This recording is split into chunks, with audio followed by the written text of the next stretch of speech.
안녕하세요. 우르시누스의 하이델베르크 요리문답 해설. 오늘은 제46문에서 49문까지 그리스도의 승귀에 대한 부분을 다루어 보도록 하겠습니다. 제46문입니다. 그리스도께서 하늘에 오르사라는 말을 그대는 어떻게 이해합니까? 그리스도께서 제자들이 보는 가운데서 땅으로부터 하늘로 취하여지셨고 우리의 유익을 위하여 거기에 계속 계시며 장차 산자와 죽은 자들을 심판하기 위하여 다시 오신다는 뜻입니다. 그리스도의 승천의 역사에 대해서는 다음의 것들을 논의하여야 한다라고 하면서 해설할 내용들을 요약적으로 먼저 소개해주고 있습니다. 1번, 누가 올라가셨는가? 고난당하시고 다시 살아나신 바로 그분이 올라가셨다. 2번, 그가 무엇을 따라 올라가셨는가? 그의 인성을 따라 올라가셨다. 3번, 그가 어디로 올라가셨는가? 하늘로. 눈에 보이는 하늘들 위로 올라가셨다. 4번, 어떤 수단을 통해서 올라가셨는가? 그의 신격의 고유한 능력으로 올라가셨다. 5번, 그가 올라가신 목적은 무엇이었는가? 하늘에서 우리의 머리요 대제사장이 되시기 위함이었다. 6번, 그가 어떻게 올라가셨는가? 눈에 보이도록 제자들이 그를 바라보는 중에 진정으로 그의 육체가 점점 땅에서부터 들려서 하늘로 올라가셨다. 7번, 언제 올라가셨는가? 부활하신 지 40일째 되는 날에 올라가셨다. 8번, 그가 어느 장소에서 올라가셨는가? 베다니 감람산 위에서 올라가셨다. 특별히 육체로 부활하셔서 육체로 승천하셨다라는 점을 특별히 강조하고 있다는 것을 볼 수 있습니다. 1번, 그리스도는 어디로 올라가셨는가? 하늘로 올라가셨죠. 성경에서는 하늘이라는 용례를 세 가지 의미로 사용한다. 우르시누스는 이렇게 소개를 해주는데요. 첫째, 공중. 둘째, 눈에 보이는 하늘. 셋째, 눈에 보이는 하늘 바깥에 광활하고 밝고 깨끗하고 영광된 공간으로서 하나님과 축복받은 자들의 거소로서라고 하면서 그 눈에 보이는 하늘 바깥 바울이 삼층천이라고도 부르는 이 장소를 우르시누스는 이렇게 설명합니다. 하나님께서 영원토록 자기 자신을 직접적으로 영광스럽게 드러내시며 복된 천사들과 사람들에게 자기 자신을 전하시는 곳이요. 또한 그리스도와 거룩한 영들과 더불어 우리의 복락의 좌소가 마련되는 곳이다. 하나님은 바로 이 하늘에 거하신다라고 우르시누스는 설명해 줍니다. 그리스도께서 이런 하늘에 올라가셨다라고 설명하지요. 그리스도께서 올라가신 곳을 하나님께서 우리에게 알게 하시는 것은 1번, 그리스도께서 사라지시지 않고 참 사람으로 하늘에 사람으로서 분명히 계신다라는 생각을 우리도록 하기 위함이며 2번, 우리의 생각이 어느 곳으로 나아가야 그에게로 가까이 가며 그리하여 온갖 우상 숭배를 피하게 될지를 알게 하시기 위함이며 생각의 방향성을 가르쳐 주신다는 것이죠. 3번 우리의 본향 혹은 그리스도께서 우리를 데려가사 그와 더불어 거하게 하실 그 본향을 알게 하도록 하시기 위하여 우리가 가야 할 곳 그 방향에 대한 지향성을 갖도록 하시기 위하여 하늘로 올라가셨다라는 것을 우리에게 가르쳐 주신다는 것이죠. 2번 그리스도께서는 어떤 식으로 하늘로 올라가셨는가? 인성에 따라 하늘로 올라가셨다라는 점을 굉장히 강조하고 있습니다. 그는 국지적으로 또한 육체적으로 그러니까 장소를 바꿔서 옮겨가셨다. 육체적인 승천이다라는 점을 강조하고 있습니다. 그리스도께서는 눈에 보이도록 하늘로 올라가셨다. 그는 자기 자신의 능력으로 올라가셨다. 이렇게 설명하고요. 그는 부활하신 후 40일째 되는 날에 올라가셔서 인성으로 확실히 부활하셨고 인성으로 확실히 승천하셨음을 알려주시고 그의 나라에 관하여 확실한 교훈을 주시면서 40일을 머무시다가 그렇게 승천하셨다는 것이죠. 심판의 날 이전에 다시 돌아오지 않으신다 하시죠. 하늘 너머에 자연적인 장소가 없다. 그러나 형이상학적이며 초자연적인 장소 혹은 천상의 장소는 있다. 이렇게 설명을 하고 있습니다. 예수님의 부활하신 육체는요. 음식을 드시기도 하시는 육체이시지만 문을 다 잠근 방 한가운데 나타나셨다가 또한 사라지시기도 하는 초자연적인 육체라는 것을 알 수 있습니다. 그 육체가 하늘로 가 계시다라는 그 하늘은 아마도 또한 초자연적인 장소다라고 밖에는 설명할 도리가 없을 것 같습니다. 47문입니다. 그렇다면 그리스도께서는 그가 약속하신 대로 세상 끝날까지 우리와 함께 계시지 않는 것입니까? 그리스도는 참 사람이시요 참 하나님이십니다. 두 본성을 또한 주목하자라는 것이죠. 그러므로 그의 인성과 관련해서는 더 이상 땅에 계시지 않는다고 말할 수 있지만 그의 신성과 위엄과 은혜와 성령에 관해서는 어느 때도 우리에게서 떠나 계신 적이 없다라고 설명합니다. 인성, 신성, 위격적 연합을 또한 다시 한번 붙잡아야 한다라고 말을 하지요. 그리스도께서는 다음과 같은 방식으로 우리와 함께 하신다. 그의 영과 신격으로 우리의 믿음과 또한 우리가 그를 바라보는 바 신뢰로 상호간의 사랑으로 그의 인성과 연합함으로 우리 속에 계신 성령과 그의 안에 계신 성령이 동일하여 그가 우리를 그와 연합시킴으로 우리와 함께 하신다. 또한 완성에 대한 소망 가운데서 우리와 함께 하신다. 48문입니다. 그러나 어디든 그리스도의 신성이 있는 곳마다 그의 인성이 있는 것이 아니라면 그리스도의 이 두 본성들이 서로 분리되는 것이 아닙니까? 네, 다시 그 그리스도의 두 본성 교리에 대하여 우리로 하여금 계속하여 주목하도록 합니다.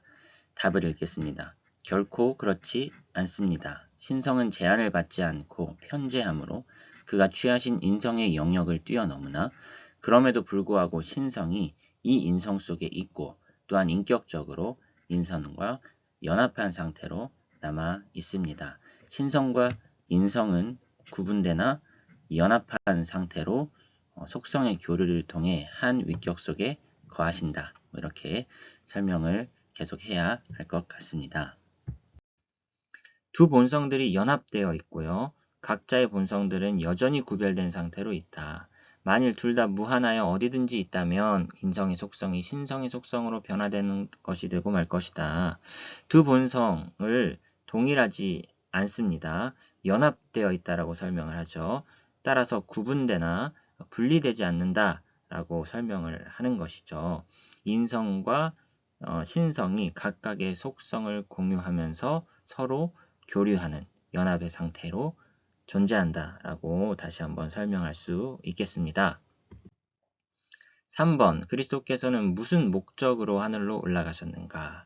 영광을 받으시기 위하여 올라가신 것이죠. 영광의 상태로 부활하셨다라는 것을 드러내 보시기 위하여 부활하시고 승천하신 것이죠.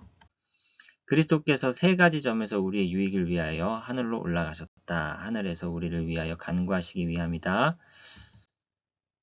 어떤 것을 통하여 우리를 위하여 간구하시는가? 희생제사의 가치를 통해서, 자신의 의지를 통해서, 성부의 동의를 통해서 우리를 위하여 천상에 올라가 간구하신다라는 것이고요.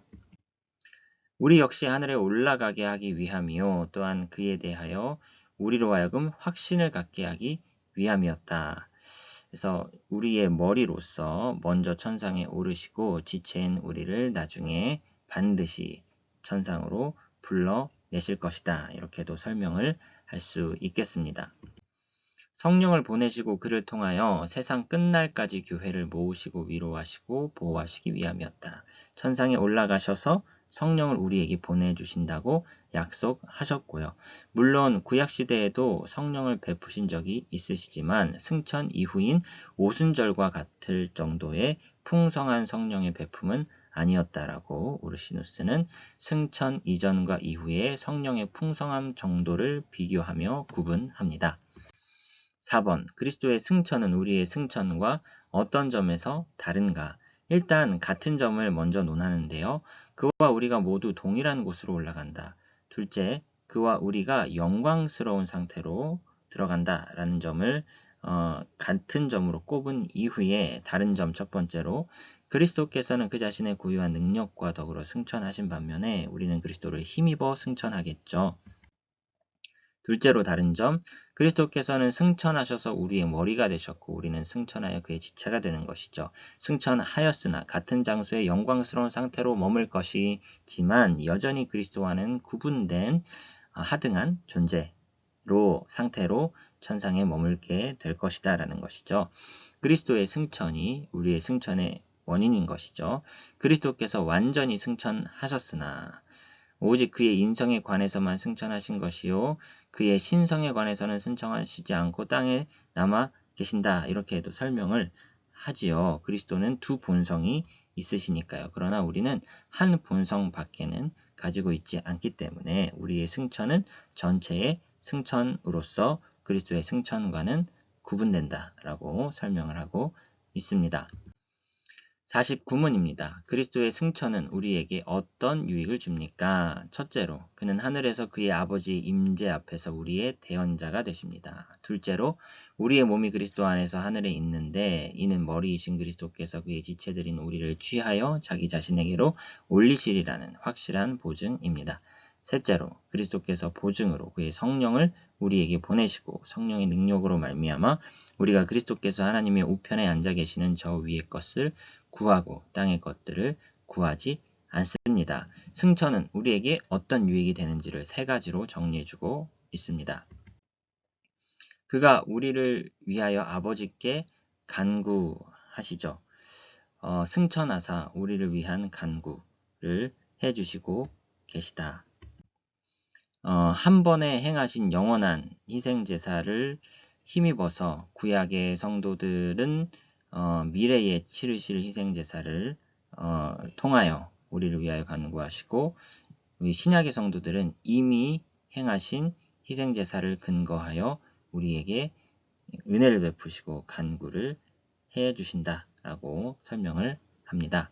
영원한 제사, 시공을 초월하여 모든 성도에게 적용되는 제사라는 것이죠. 우리가 영화롭게 되는 것이 또한 승천의 열매 중에 나머지 절반인 것입니다. 우리의 머리이신 그가 승천하셨다면 그의 지체들인 우리 역시 분명히 승천하게 될 것이다 라고 하면서 예수의 승천은 우리의 승천에 대한 확실한 보증이다 이렇게 설명할 수가 있겠습니다. 그리스도의 승천의 세 번째 열매는 성령을 주십니다. 승천하시어 성령을 베푸신 이후 맞이한 오순절에 엄청난 풍성하게 성령이 우리에게 임재하게 되사 우리로 하여금 위의 것들을 찾는 삶을 살도록 풍성히 도우신다라고 우리는 말할 수 있겠습니다. 그리스도의 승천은 믿는 모든 자들에게 죄사함이 충만히 베풀어진다는 증거이다. 그리스도의 승천은 과연 사망과 죄와 마귀의 정복자이시라는 증거다. 그리스도의 승천은 우리가 결코 위로가 전혀 없는 상태로 내버려둠을 당하지 않으라는 증거다. 그리스도의 승천은 그가 우리를 영원토록 보호하시리라는 확신을 갖게 해준다 등등의 열매, 유익들이 있다고 말할 수 있겠습니다. 그렇다면 그리스도께서 하늘로 오르사라는 조목을 우리는 무슨 뜻으로 이해해야 할까라고 하면서 승천의 열매를 세 가지로 정리합니다. 그리스도께서 그저 겉모양이 아니라 진정으로 하늘에 오르셨고 지금 거기 하나님 우편에 계시며 후에 거기에서 세상을 심판하시러 다시 오실 것임을 믿는다는 뜻이다. 둘째로 그가 나를 위하여 너를 위하여 승천하셨고 하나님의 임재 속에 나타나셔서 우리를 위하여 간구하시며 성령을 우리에게 보내신다는 것을 믿는다는 뜻이요. 장차 우리를 자기 자신에게로 데려가서 그가 계시는 곳에서 그와 더불어 있게 하시고 그와 함께 영광 가운데서 다스리게 하시리라는 것을 믿는다는 뜻이다. 하늘에 오르사라는 것을 세 가지로 정리를 하는 것이죠.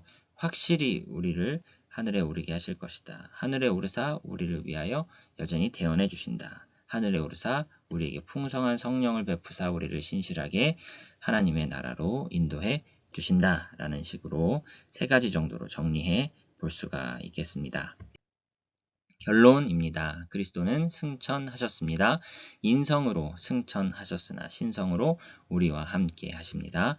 그리스도의 두 본성은 구별되나 분리할 수는 없습니다.